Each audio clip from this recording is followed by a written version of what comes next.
Min Wickerl seiner Alten geht endgültig nix mehr und drum muss er's vergessen.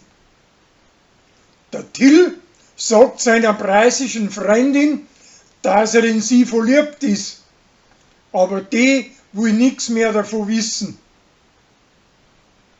Die Uschi schaut sich einen Schmalzfilm an und sein Alter macht sich drüber lustig, aber danach schaut dann heimlich selben an.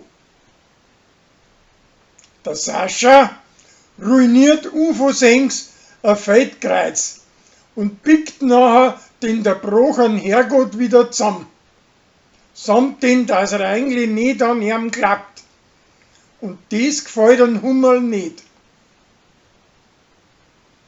Für einen Lansinger Wettstreit binden sie der Wickerl und die preisische Apothekerin an einen Hax zusammen und laufen auf die Weise recht gut, was dem Gregor nachher weniger gefällt.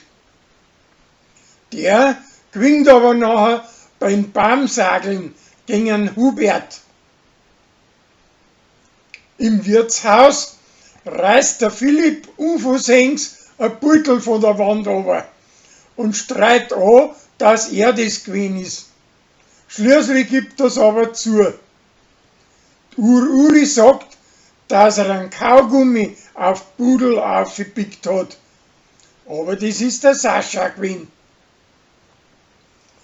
Der Till gewinnt im Maßgrößstemmer gegen das Bärli.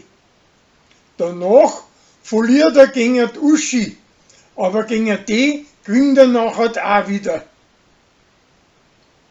Das Hummerl bildet sich ein, dass die Sophia und der seinen preisischen Alten beim Stopfer hört.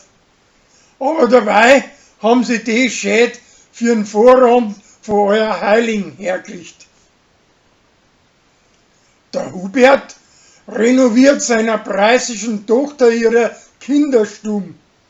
Und da kommt er dahinter, dass das Lausdirndl Schundhefteln lässt.